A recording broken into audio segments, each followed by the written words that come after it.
Modern. Modern. Modern. Modern. We're prepping for a voyage. Modern.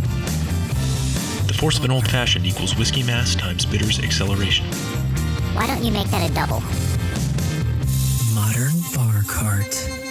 What's shaking, cocktail fans? Welcome to episode 238 of the Modern Bar Cart podcast. I'm your host, Eric Kozlik. Thanks for joining me for another interview episode where we track down the best and brightest minds in the spirits and cocktail world so that we can share their secrets with you.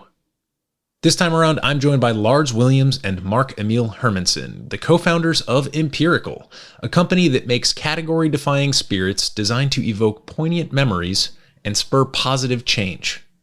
Mark and Lars are both alums of the legendary Copenhagen restaurant Noma, which has been capturing the imaginations of the world's most curious and refined diners since 2004. Honestly, going into this interview, I was expecting that we would spend a lot of time prying at and attempting to infiltrate the very layered and technical ways in which they build flavors in their wonderful and sometimes bizarre spirits. They do a lot of pressure-based distillation. They go through great pains to source the absolute best ingredients on earth. And knowing that they carry with them highly sophisticated Michelin-star technical knowledge, I was expecting that we would be kind of hanging out at the micro level with a bunch of molecules and lab equipment. And there was a little of that for sure. But what delights me most about this chat with the creators of Empirical is how focused they were, as Mark puts it, on using deliciousness as an argument for change and flavor as an engine for creating meaning. But before we talk about scaling flavors and increasing social and environmental impacts, let's take just a brief pause so that you can make yourself a drink. This episode's featured cocktail is a riff on a post-prohibition but still classic drink called the 20th Century Cocktail. Basically, I had an idea for a drink using the Soka spirit that we taste in this episode, but I wanted to see if there was already a template out there for it. And there kinda is, so I took it and modified it for my purposes.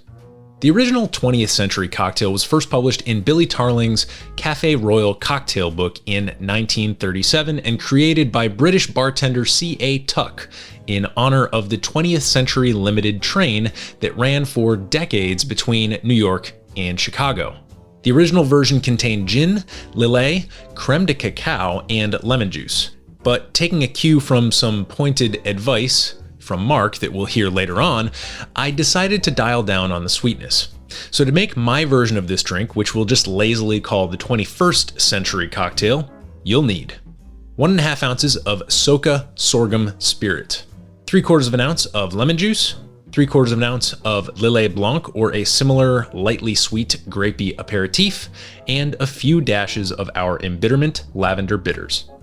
Combine these ingredients in a cocktail shaker with ice, give them a good hard shake, then double strain into a chilled stemmed cocktail glass, garnish with a lemon twist, and enjoy. Essentially, this is a simplified 20th century cocktail without the creme de cacao and with the Soka in place of gin. And then finally, I opted for the lavender bitters as a finishing touch, where the floral note plays well with the bouquet of verdant flavors in the Soka. I liked that the creme de cacao was in the mix in the original version. I saw what it was doing there, but I knew that I needed something different to play that role in my updated version. Overall, if you do end up playing with the Soka, I have a feeling that you'll want to immediately experiment with it in your favorite gin, rum, and agave sour cocktails. And you absolutely should, because it's fantastic. So be sure to tag us on Instagram at Modern Bar Cart with your creations, whether you decide to try this rendition or strike out on your own adventure. So now that you've got a few ideas for how to use this innovative new sorghum spirit, let's turn our attention back to the interview. In this wide-ranging conversation with Lars Williams and Mark Emil Hermansen of Empirical, some of the topics we discuss include how Mark and Lars met and bonded while working at the world-renowned Nordic Food Lab at the Michelin-star restaurant Noma, and then spun their passion and expertise into a project that bottles flavorful memories. why Empirical is referred to as a flavor company as opposed to a distillery, rectifier, spirits purveyor, or any other typical moniker. The research and flavor building process that led to the development of their newest product, Soka, a spirit made using the fresh pressed juice of sorghum cane, which they're using as a way to spread the word about this regenerative, nitrogen fixing crop. Why the density of flavor packed into these empirical spirits impacts the way that they can be used in cocktails, specifically where sweetness is concerned. How Lars and Mark think about scaling the impact of their partnerships with farmers, using their adventures in Oaxaca as a case study for creating spirits that not only capture the flavor of a place, but also find ways to give back to it. Along the way, we explore sensory pathways in the brain, the importance of a beginner's mindset, the socioeconomics of Pasilla chiles, and much, much more. I came away from this conversation feeling different than I was expecting to.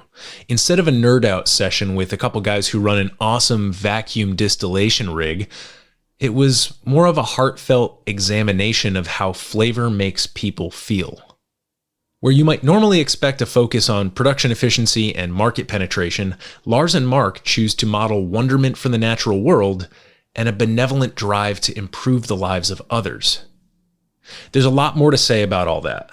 But fortunately for us, the team at Empirical are doing a lot of the heavy lifting with the tenderly assembled flavor experiences that they bottle at the distillery. So I do hope you'll take a moment to pop by their website and check out the many unique products in their portfolio, sign up for their mailing list so that you get, early access to all of the fun projects that they're about to release. And until then, please enjoy this thought-provoking interview and tasting with Mark Emil Hermansen and Lars Williams, co-founders of Empirical. Mark, Lars, welcome to the podcast. Thank you for having us. Thank you. So this is something I've been looking forward to for a few months, ever since I stumbled across your website. And I'm excited to dig into some of these flavors because Empirical is ostensibly a flavor company, as your website would have me know. But first, could you just introduce yourselves to our listeners? Who are you and what do you do, perhaps starting with Lars? Yeah, my name is Lars Williams, co-founder of Empirical. I come from a chef's background, so I've been in the kitchen most of my life.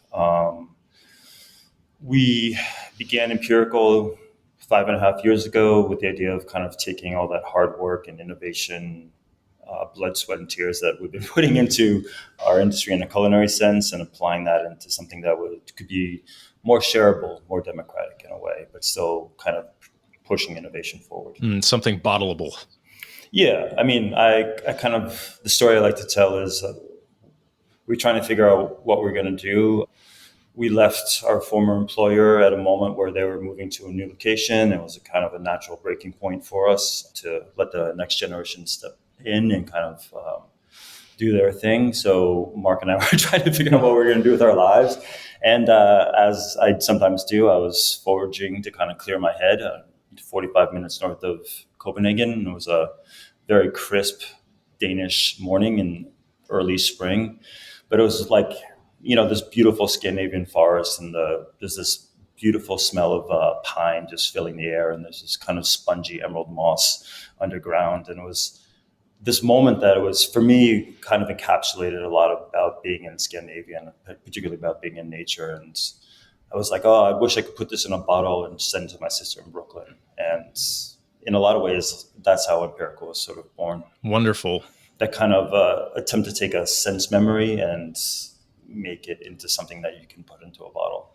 Yeah, I think we'll talk a little bit about memory here as we go forward. But before we do that, Mark, can you please introduce yourself?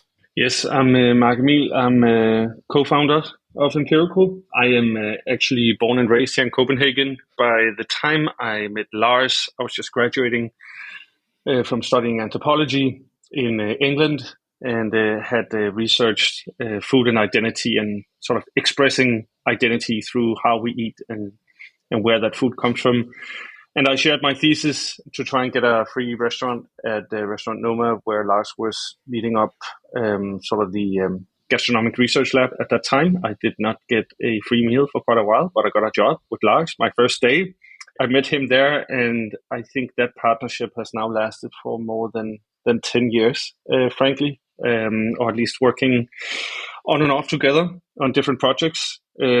What I got really fascinated by almost from day one was sort of exactly the vision Lars just described, basically exploring the world through your palate.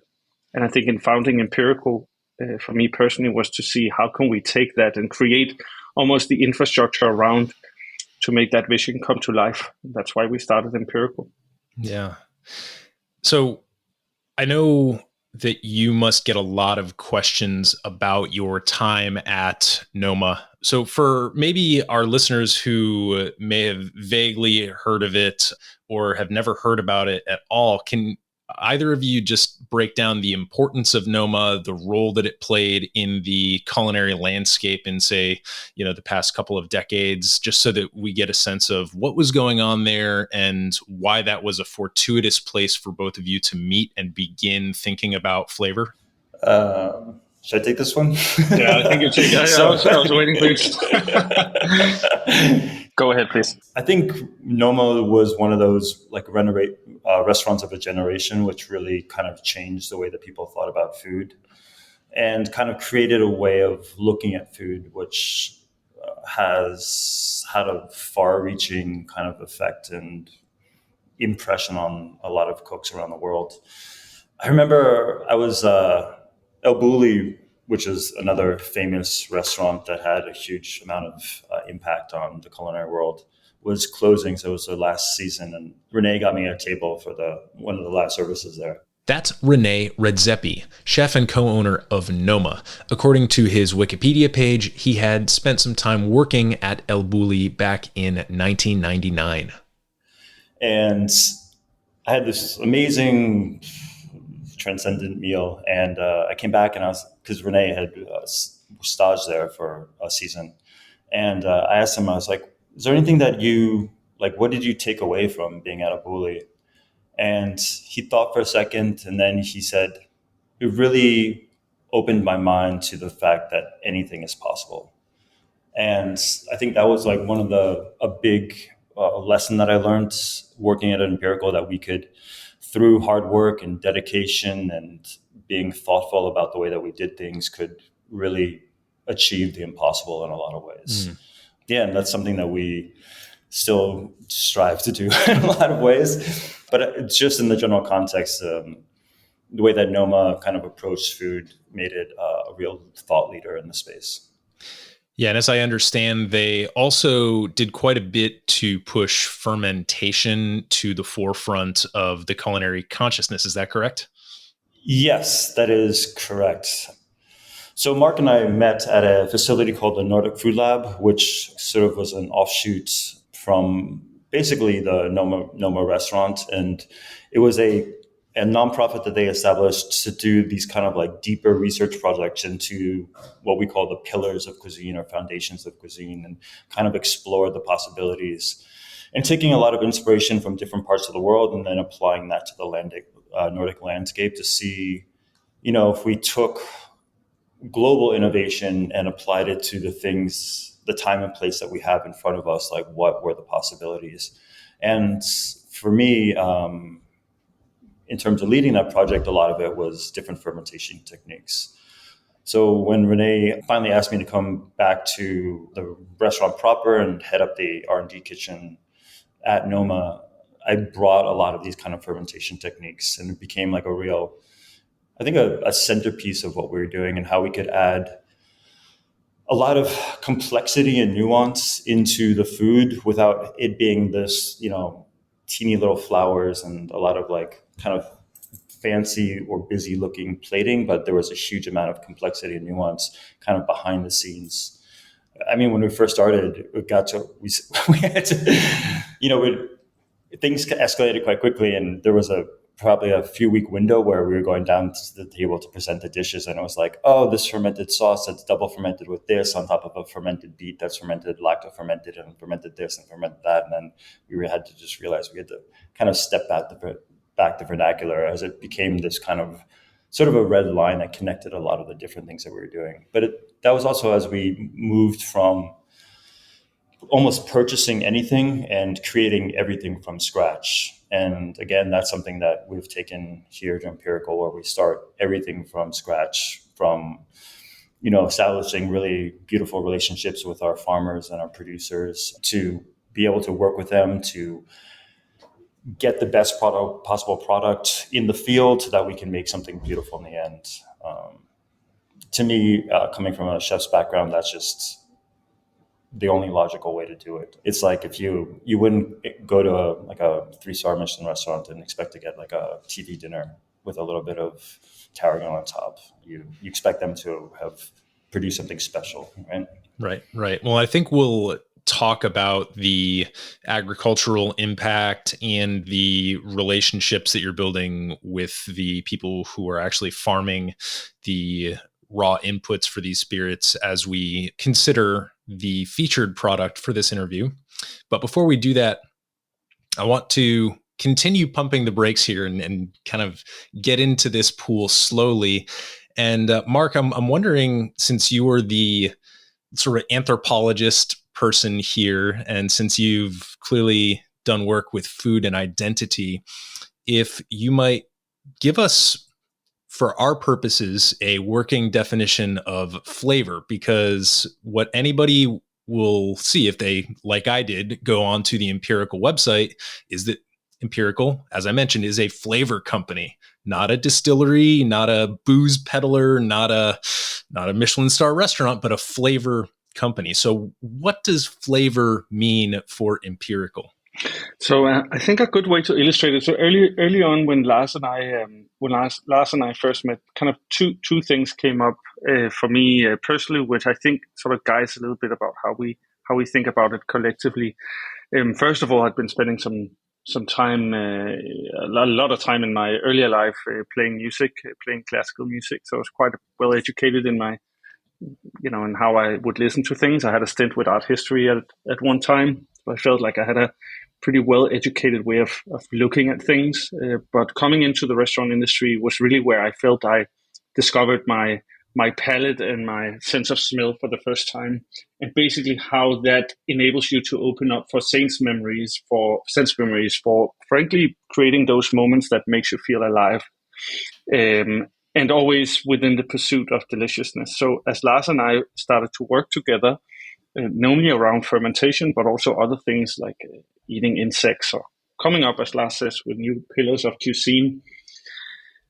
The mission was for us to, in a sense, push the boundary of deliciousness. The crazy thing about deliciousness for me, it means that, and the way food can work is that it's almost an engine of creating meaning. It can give you time and find your time and place in the world at any given moment.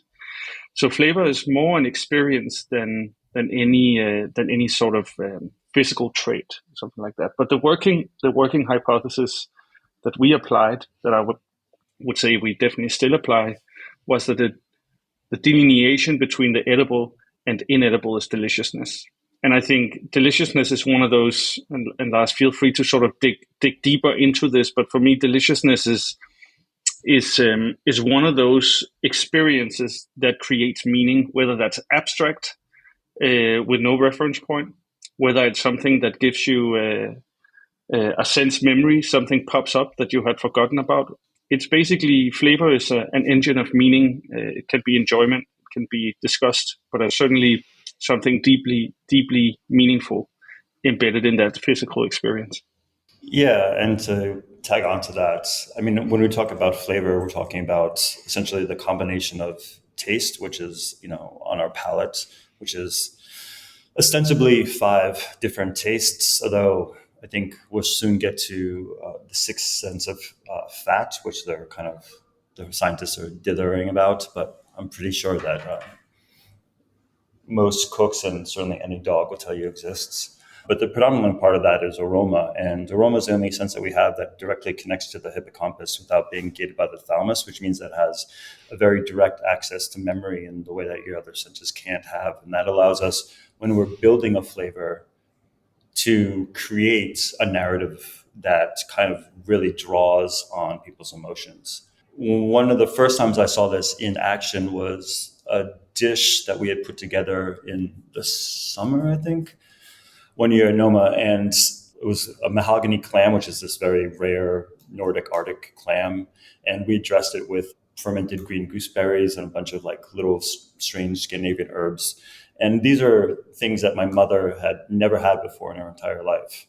But when she got the dish, she started kind of like crying a little bit because it immediately brought her back to being a kid on Rockaway Beach in Brooklyn. So that ability to give someone something completely novel, but have it yet pull these amazing sense memories from them is something that I think really you can only do, or is the reason that I think flavor is such a compelling medium to be working in. So to that extent, you can say we are a flavor company, but we express our work through spirits, right?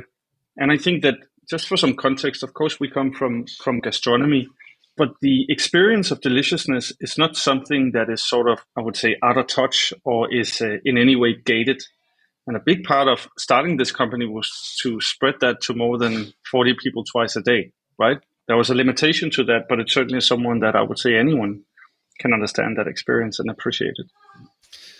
Yeah, it seems like the transition from gastronomy or working in, like you just mentioned, a 40-seat restaurant to one where you're working with equipment is an exercise in scale on multiple levels. And that's interesting to me. We may come back to that later, because right now I'd like to make sure that we don't bury the lead too far, and that we actually do start talking about some of these spirits that you're making.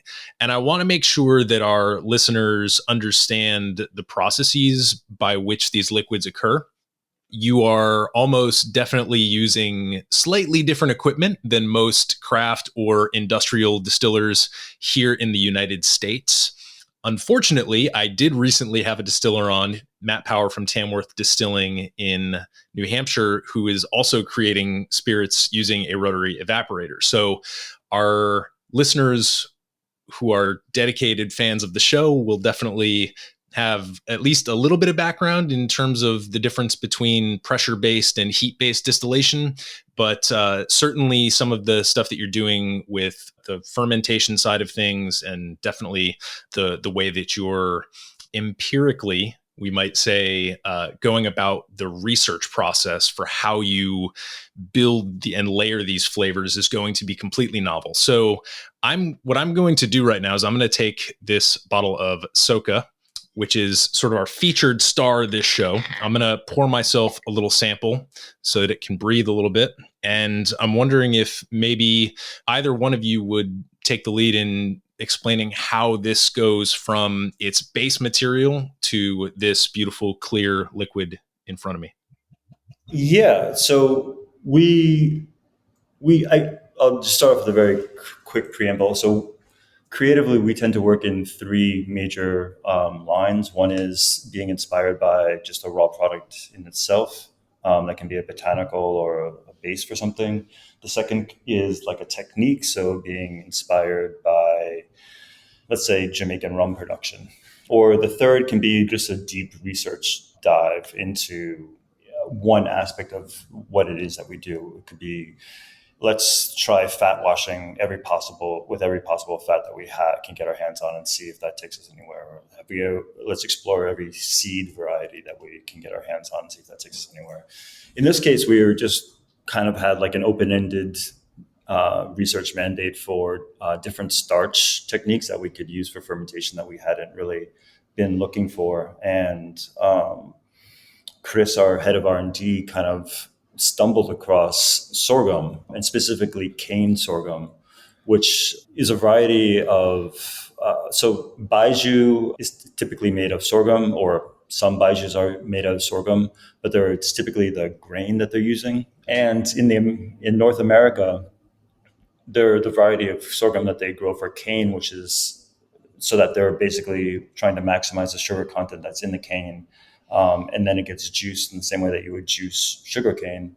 That was a major staple, or the predominant sugar source in the Americas, especially during the colonial kind of wars where they didn't have a lot of access to the Caribbean.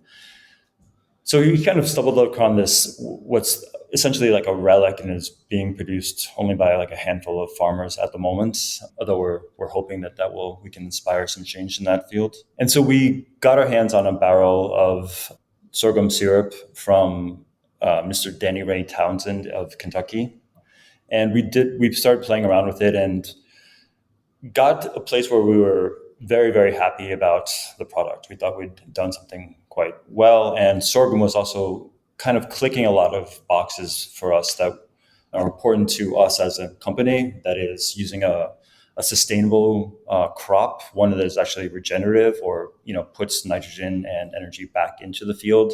Here in Europe, they often use it either as a rotational crop, where they're not actually using the sorghum for anything, but they're just planting it as a way of putting more nitrogen back in the soil without using fertilizers, or as a cover crop. And it's also drought resistant and used to working or growing well in relatively poor soils. And I think as we look at the climate kind of changing around us, like, this crop started to make more and more sense for us on an ethical level. And it's tasted really beautiful. So it's a very nice synergy right there. However, the first production cycle that I went to do in North America, I tasted the actual fresh corn cane juice for the first time, and our very carefully laid plans went completely sideways, because I was like, this is the most amazing thing I ever tasted. We're 100% using this. So the scope of how we make Soka changed kind of like in that first production run. So what we do is we take the sorghum juice, which is this bright green, reminiscent of sugarcane juice, but has a much more kind of green apple, sorrel, fresh cut grass kind of feel to it. We ferment that with a Thai rice wine yeast, and then we distill it in a vacuum still. But we keep what's now non-alcoholic juice that's post-ferment, and we then do a secondary fermentation on it, kind of inspired by the dunder pits of Jamaican rum production, to get a little bit more funk, a little bit more earthiness, but still kind of keeping that sorghum flavor. And we use that as a strike water for our sorghum syrup. That is basically let the syrup down to a lower amount of sugar level so we can actually ferment it. So we're basically taking this dense sorghum product and then just shoving more and more sorghum into it until we can ferment it.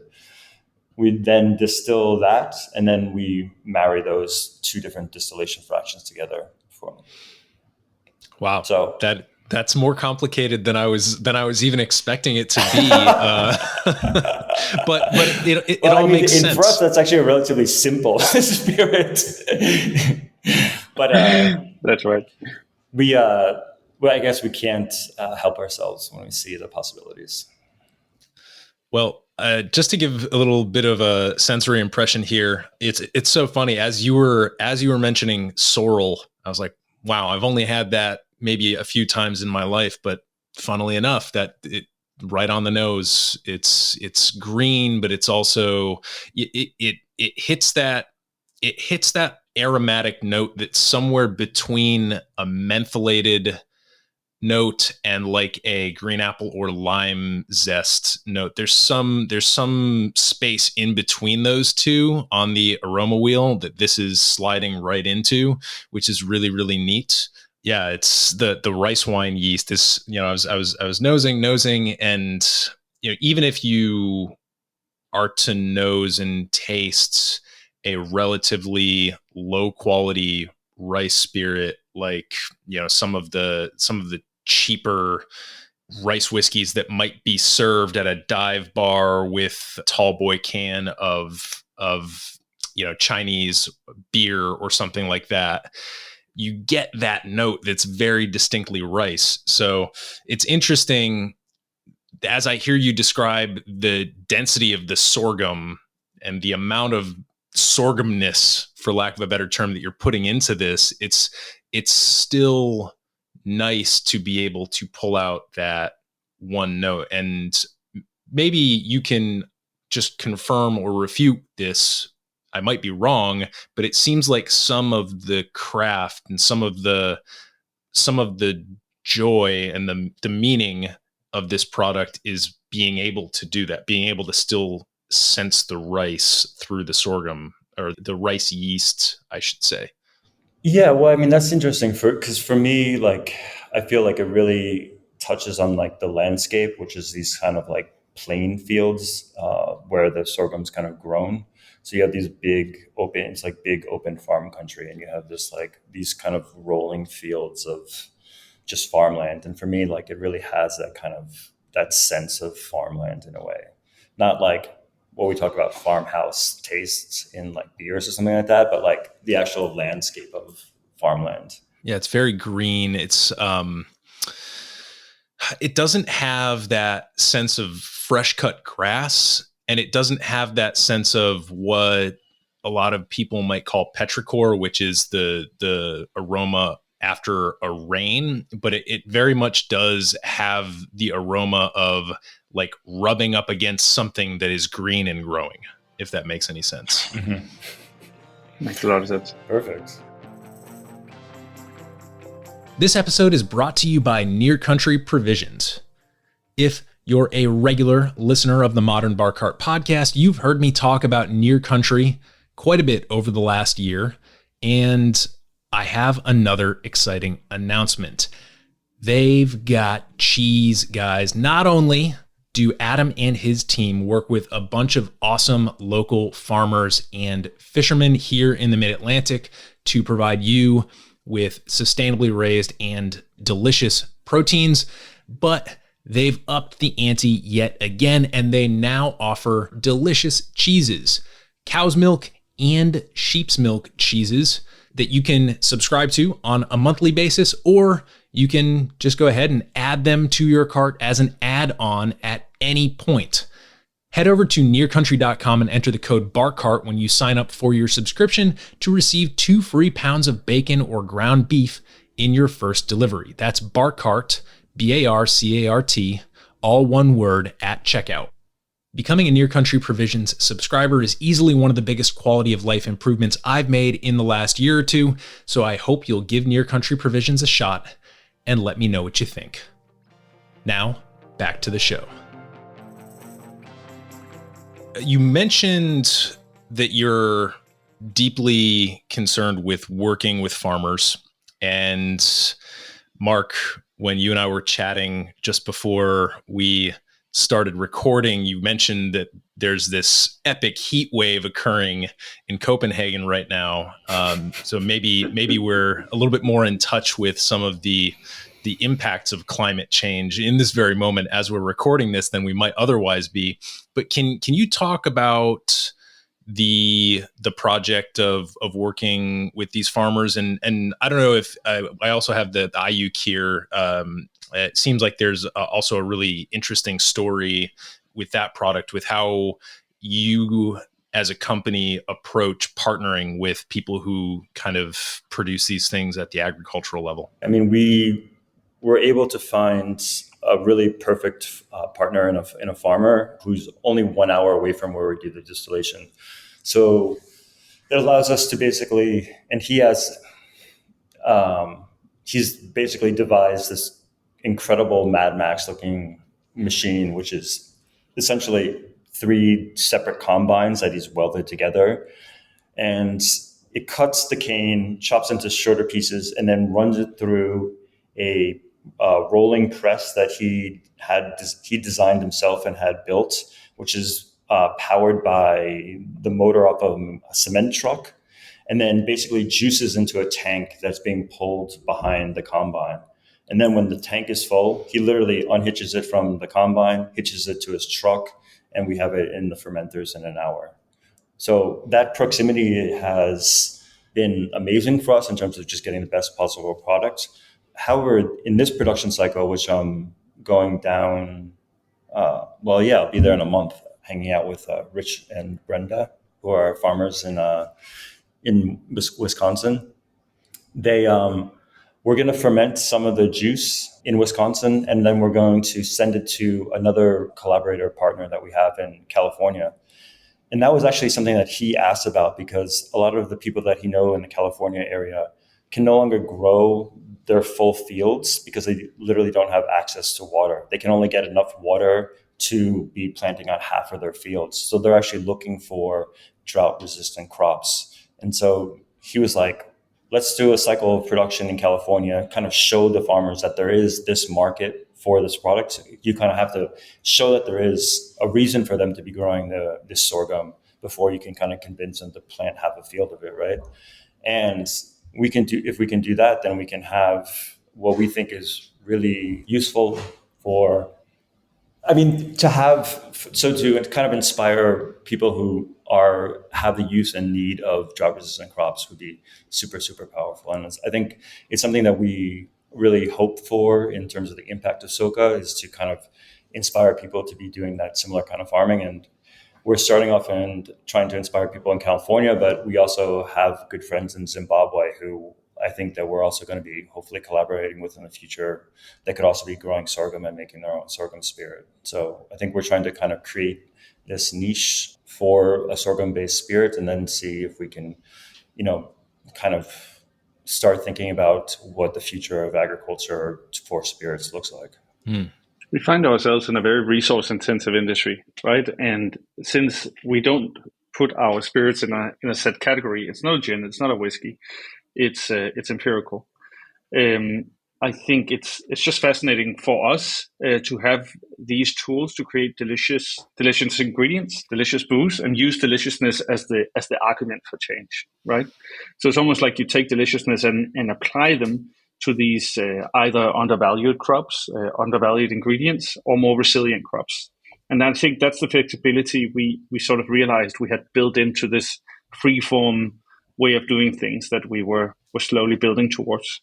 The project in Oaxaca for Ayuk is quite similar, and a lot of this is, like Lars described, how Soka came about, is really just going deep on the research, traveling, and then the way I'll have him tell it in his own words in a second, but it really just started with a trip to Mexico and going to a market, right, Lars? Yeah, my wife, who's a sculptor, is doing an art residency down in Oaxaca, and she was down there for a month, and so I said, well, let me go take the weekend off and spend a couple of days. And me being me, the most romantic thing I could think of was to take her to the food market and spend a day walking around looking at all the amazing stalls.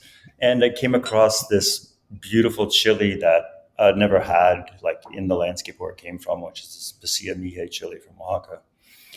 And I tasted it and I smelled it and immediately went and bought 2 suitcases and smuggled 70 pounds of it back to Copenhagen. And then we developed kind of like a beta version of what's now called Ayuk. And then we needed hundreds of kilos of it. And we went through a lot of different samples and tests and importers and exporters. And so finally, the gentleman who does procurement at Empirical got tired of me yelling at him and telling him he was doing a bad job and said, would you please go back to Oaxaca and figure out where the hell you got these chilies from? So we found an academic that had worked with the miche people and the farmers up in the Sierra Norte mountains and drove up to the first village that was closest to Oaxaca. And it's about a 4-hour drive outside of Oaxaca. And of probably the 1,000 or so people that had been farming this chili 50 years ago, there was 12 still doing it. And that's just because the economics of growing that chili had become so bad. The chili grows exceptionally well at these high altitudes, so 7,000 feet up, but it's too cold to get the seeds to grow at that altitude. So they walk down the mountain 2 hours, plant the seeds, and then when the seeds are about 7 inches high or so, they walk back down the mountain again, pick up about 80 pounds of little seedlings or so and walk up the mountain with them. And then they go up and down the mountain, carrying the entire field of seedlings for between a week to 10 days. And then the fields that they're planting, because they are in the mountains, are at like a 35-degree angle. So there's always too little water at the top of the field, there's always too much water at the bottom. And because these are people that can not really even afford like the most basic tools of farming, they certainly can't afford pesticides or fertilizers for their field. So there's a lot of problems with insects and a lot of loss of product in the course of agriculture. So at the end of 6 months, when they've spent a lot of time and a lot of money kind of investing in their agriculture, they're completely broke, and some guy comes by with a truck and offers them pesos on the dollar for their hard work. And so a lot of the people in this first village had turned to making traditional garments and bags and things like that. For me, it was, I know I'm becoming a bit naive saying this, but like it was really shocking and like something we felt there was something that we had to do almost like as an imperative to kind of keep this really, really beautiful flavor alive. So the first year we continued up, and the second village is only accessible by 4x4 up this treacherous mountain road, which really scared the living daylights out of my poor wife. But in that second community, we found another about 20 or so farmers. And so the first year we helped them form like this loose co-op and bought their entire crop sight unseen and paid them 30% upfront, so they would have enough money to carry through to the end of the harvest. This past year, we're up to 73 individual farms, and we've brought down, well, just before the pandemic, we brought down agronomists from Mexico City to teach them biodynamic techniques in terms of fertilizing and pesticides, so they can not have to, well, they can improve their crop and their yield, but also not have to invest a huge amount of money in chemicals, which also puts them in the hole economically before the crop, they have to pay a lot of money to even start the production, so they can avoid that. And we're helping them kind of hopefully form business that outpaces us at some point, because I think we're trying to just highlight, and I think the spirit is mostly just about the flavor of this chili. It's just a single botanical spirit, but it's also something that I think highlights, I think, where Mark and I overlap the most. We often joke that if you look at the Venn diagram of our skill sets, it's two separate circles, but we're very morally and ethically aligned. And this is an example of Empirical. We always feel that Empirical should leave things better than we find it, and that any interaction that we have with the world should be a beneficial one to everyone involved. I really like what you said, Mark, about deliciousness being an argument for change. I think that is perhaps the most concise way of describing what we've just spent the past 30 or 40 minutes discussing. It's a huge privilege, I think, to be able to spend time studying anthropology and music and art history. It's a huge privilege to be able to work in a kitchen and have resources to dive down every fermentation rabbit hole that your brain desires, and just having the space to work and play in this highly, what many would consider esoteric space. But then to take that background, to team up together, and then to bring all of that privilege into a place where it's actually generating something useful, and continuing to do that at greater and greater scale as the years tick by, seems really exciting to me. So I'm really glad that you were able to share both of those kind of case studies, certainly at the agricultural level, because a lot of the stuff that I talk about on this show is lovely in the glass, just like your spirits are lovely in the glass. But it seems like with Empirical, there's a different type of loveliness about it, knowing the stories behind it. So for what it's worth, I think it's really wonderful. Thank you. I think, you mentioned the word esoteric a few times, and I don't disagree, or at least it's fairly complex, and sometimes it until you get it in that glass seems unnecessarily complex. But this is why we started the company, right? And I want to just illustrate it by the point of saying, sometimes people walk in and say, they see all the pictures of the equipment, or they're getting a tour at the distillery. They're like, what's the most important piece of equipment here? And the answer would usually be, well, it's the glass, or it's the spoon, right? Because if it doesn't taste good, we scrap it. So all of it is just a long way. That's right, that golden spoon in your back pocket, Lars. All of this is very complicated, but at the end of the day, we have to judge it with our senses without that backstory, right? I think calling it a flavor company is a little bit, I would say, tongue-in-cheek, because it sounds like we're an international flavor house, right, of artificial flavors. But it's also sort of trying to illustrate how we would like things to be. And a lot of that work that we do, or all of that work, is also something that we instinctively feel should be implicit in any great product, right? It's showing that love and care that we think every product should be treated with, and certainly customers who are willing to give that a try and hopefully appreciate the product. We do our very utmost in order to make sure we put all that work in.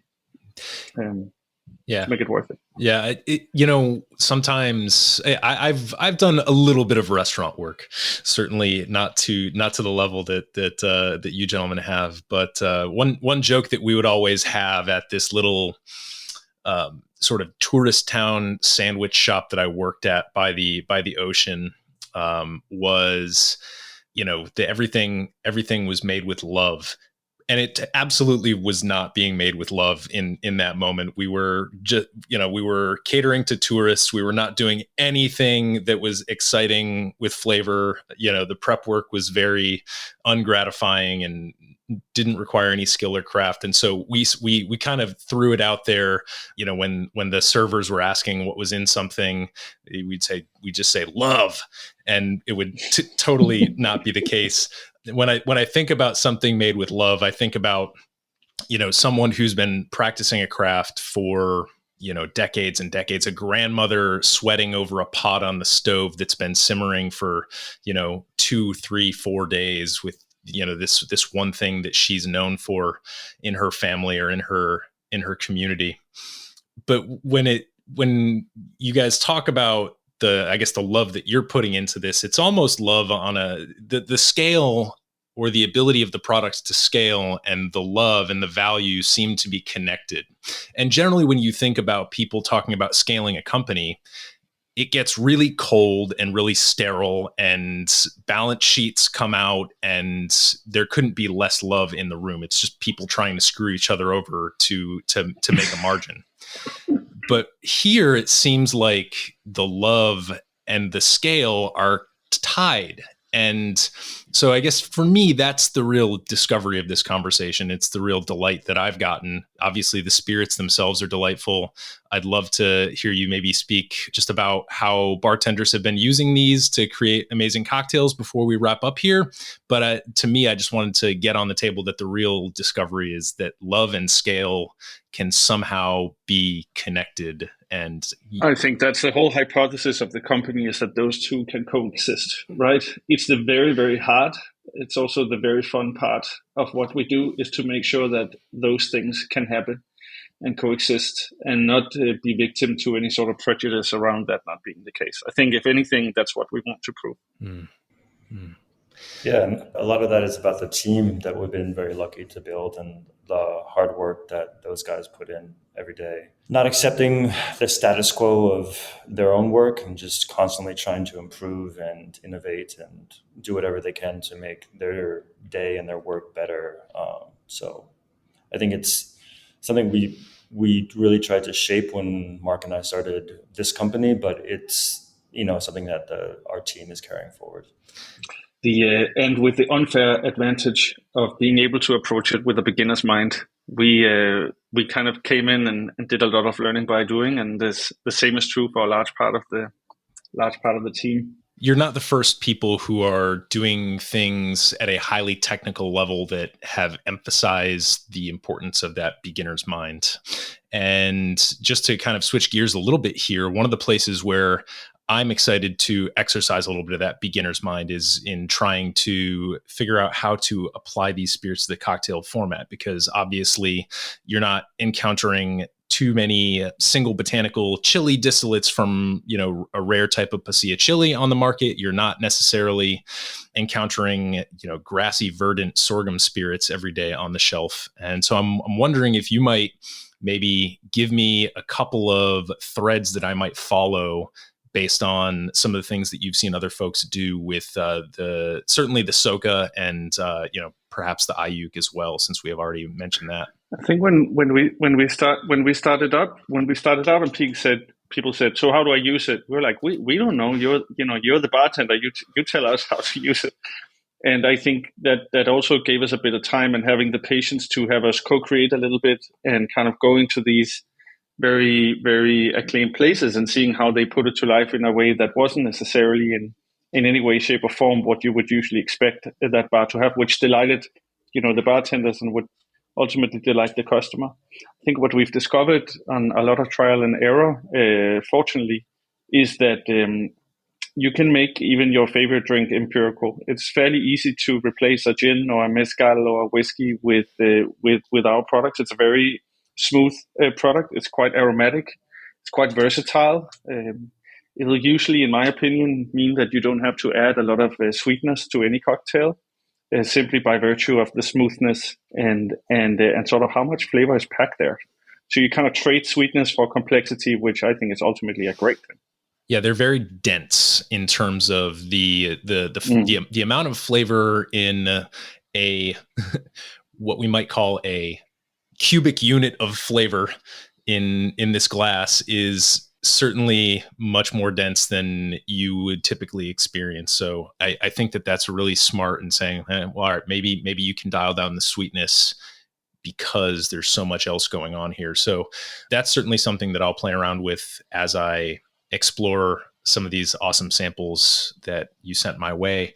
But as we kind of wrap up here, I'm curious about what the future looks like for Empirical in general and for you gentlemen in particular. Are there any projects you're excited about? Are there any updates that you'd like to share with our listeners? Anything at all that you feel is really exciting and that you want to share? There's a lot of things to share. I'm just trying to make a pick. I mean, there's it's been very important for us recently to ensure that we could have the supply ready, because we have always been behind on that supply. We're starting to see a very rapidly growing distribution footprint. And that's a very, very exciting thing for us to make sure that simply not something new. The new thing is that it's simply going to be available more places and more of it. And that's pretty new to us. So that's very big news. I would say another new thing is that we're starting to really double down on our small batch limited SKUs that we make out here in Copenhagen. Some of the barrel aged stuff that we've been working on for a few years that we're going to release later this year in time for the holidays, and even more specialized weird things and delicious things that basically Lars has an entire catalog sitting that we've just been waiting to release. So we try and do those two things at the same time, scaling these products that we have now figured out how to make a lot of in the right way, and at the same time really digging deep into sort of what represents the vision of what we do, and often products that are sort of or just definitely entirely not scalable. Yeah, we very seriously and sincerely shook hands at the beginning of the year, saying that we were only going to release 4 like limited batch things this year, so that we weren't kind of causing chaos on the commercial side of the business or confusing the customers. We're already at 8, so we're completely failing in our promises to ourselves. But yeah, we're definitely trying to make those more available. Another quick little interjection from the clouds here, just to give an example of what these limited release products look like. We've got the Excess and Debauchery spirit currently listed on their website. This is a malt whiskey style spirit, but it's infused with smoked Jerusalem artichoke leaves, with the smoke being derived from an Oloroso sherry barrel that they were retiring. And the whole project is kind of couched as an experiment in different tea making techniques. So just wanted to give you a little taste of what these smaller run products look like. Now back to Lars. And then we have a new release that's going to be a bigger part of our portfolio coming out in September, which we're very excited about. I think we often talk about recreating sense memories. So a uke for me is like really like my sense memory of being in Oaxaca, and like kind of like trying to encapsulate that red line of flavor that for me is Oaxaca. The upcoming spirit that we have is the first time we tried to kind of create a memory from scratch in a sense. So we're creating like a forgotten memory. That's coming in the fall. Man, that sounds incredibly trippy. I mean, that's, man, I saw the opportunity to dive down the neuroscience and the, sort of Proust-Madeleine's line of discussion here, and intentionally avoided that because it would have completely sidetracked us. But I'm so deeply excited by what you're talking about with the new release. So yeah, hopefully we will be able to keep an eye on your social media and share those releases out with our listeners and our followers once they become public. But until then, it sounds like the through line here is that we're going to start seeing Empirical bottles on more shelves. So more of our listeners will hopefully very soon be able to access them. So definitely keep your eyes out for that. We'll usually do kind of like an early release for the connoisseurs. We'll usually only push those and even some products only via our newsletter, which is sort of a special community we're building there. Also sharing more about the techniques, how to create the techniques, and that's really, I think, something where we try and provide the hospitality that we come from is really via building that community. So if you want to get ahead on some of those things and be in touch, that's always via that newsletter. Just a bit of a little commercial break here. Excellent. Yeah. So we will be certain to link to your website over on the show notes page at modernbarcart.com/podcast. And, we'll have links obviously to all the different spirits that we've been discussing. Is there anything else, Mark, Lars, that you want to make sure you share with our listeners before we sign off here? No, try something new today. Try something new. You should try something new. And I think, okay, I'll do that. Try something new. Well, gentlemen, I've had a tremendous time talking with you. You've certainly given me a lot to think about. And I came in expecting to think about weird fermentation techniques and lots of, roto-vappy style things. And it turns out that I've got a whole different type of kind of set of things to think about having had the conversation. So thank you for making this a fun, sort of delightful conversation full of discovery for me. And thank you, more importantly, for being my guests right here on the Modern Bar Cart podcast. Super. Thank you very much. It's been our pleasure. Thanks for having us.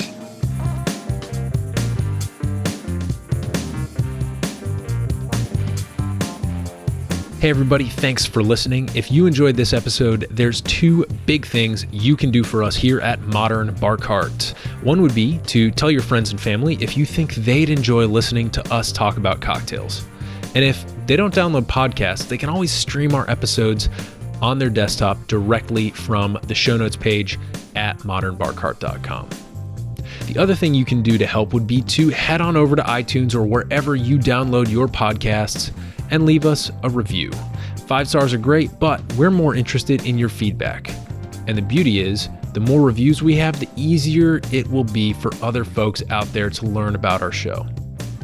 We're trying to start a cocktail revolution here, and by spreading the word, you're helping us fight the good fight.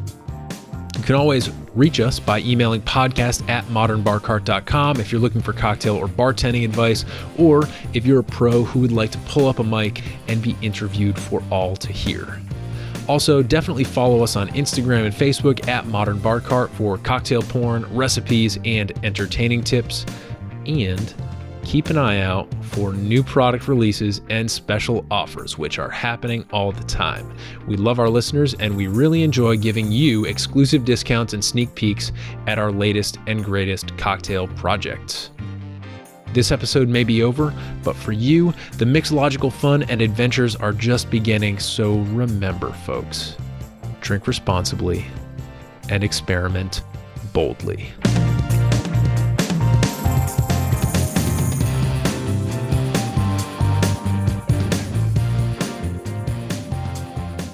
This episode was made possible with editing and sound design by Samantha Reed, flavor and impact insights courtesy of Lars Williams and Mark Emil Hermansen of Empirical, and a little bit of interview magic by yours truly. This has been a Modern Bar Cart production, copyright 2022.